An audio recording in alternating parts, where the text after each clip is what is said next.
Good morning, everyone. Or sorry, afternoon.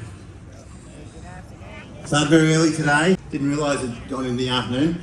Beautiful day, fantastic day. And a common theme I've been saying throughout since the pre-dawn service and one of the dawn services about the theme about thank you for your service. The fact that you're all here today is demonstrating that to our veterans and their families that we're here to thank them for their service. So a big round of applause for our veterans. A beautiful day. If you're feeling a bit hot, find a shady spot. Got a few people here who like to talk, but we'll try and keep it as concise as possible for you. As I said, today's all about the veterans and their families, particularly for the families who are very proud of their loved ones and children and partners or parents, grandparents, but also special thoughts to those who never came back. So this is one small, very small way we can show our appreciation for their sacrifice. What we're going to go on to now is I'm going to call on Reverend Andrew Constance. Amen.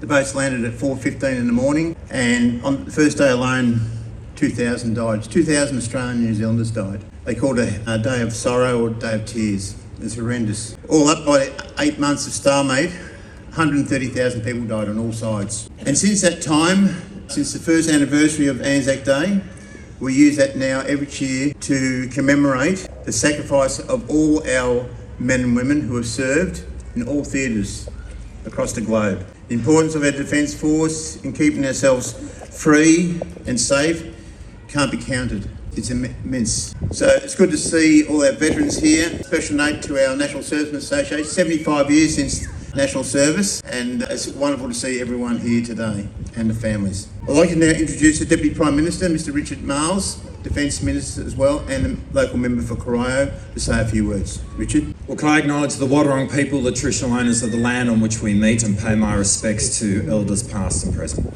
Can I acknowledge Mark Lee, the President of the Geelong RSL sub-branch. I'd like to acknowledge Chris Cousins, the State Member for Geelong. Can I acknowledge Mayor Stretch Contell and Councillors Eddie Contell and Melissa Cadwell. And I'd also like to acknowledge Captain Dave Murphy, who you'll hear from in a moment, a very proud Corio boy who is doing wonderful service in the Royal Australian Navy. On this anniversary, the 111th anniversary of the landings of the Anzacs on the beaches of Gallipoli, we also commemorate the 110th anniversary of the Battle of Pozières in 1916 at the Somme in France. The Battle of Pozières was the first great battle in which Australians fought on the Western Front. In just 7 weeks, 6,800 lost their lives. Indeed, fully more than 1 in 10 of the Australians who died in the First World War died in the Battle of Pozières. To this day, it is the bloodiest battle in our nation's history. On the night of the 28th of July, an Australian line just outside the village of Pozières came under heavy pressure from the German army, and they began to falter. In the dark, in the fear, in the chaos, a young Victorian 25-year-old Lieutenant Percy Pearce implored his men to stay firm, to dig in, to hold the line, and they did. In a war in which metres were fought for with blood, his actions saved the lives of countless. And for his courage, he was awarded a military cross. Decades later, Lieutenant Pearce became my grandfather, and I have recollections of looking forward to visiting Grandpa Percy, watching the cricket together, hearing stories from him about sports stars of the past doing normal things. It is tempting to look at the grainy photos of the First World War and to think that these are a different people from a completely different age. And yet, almost the entirety of Australia's military history and the sacrifice that has gone with it is separated but by a single generation. There are so many of us who today can say, I knew someone who was there. And when we appreciate that these events are much closer than we realise, that those who fought there have much more in common with us than we think, it makes their sacrifice so much more poignant. The horror which fell upon them could just as easily have fallen upon us. As we meet this afternoon, our world is both challenging and volatile. It feels as though all of us are in a search for predictability and certainty, for a system, an order, even an idea upon which we can rely. And as we remember the 103,000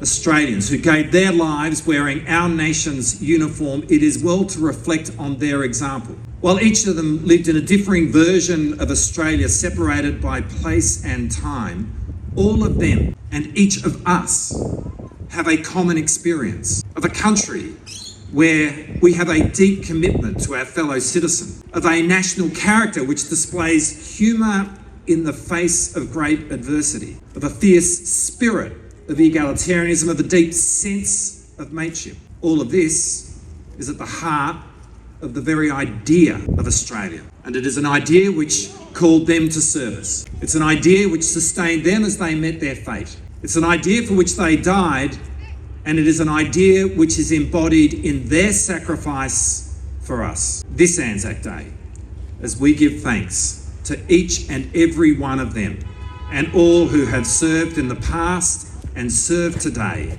in the Australian Defence Force. Let us all recommit to the idea of Australia, which in a darkening world remains our guiding light, lest we forget. Thank you, Richard, for those wonderful words. All right, we're going to move into a song to enhance the occasion. So we have Chandel Cook and her backups to sing Lest We Forget. Chandel. On Flanders fields where battles reign, our sons have gone, the young and brave, and best of May, their sons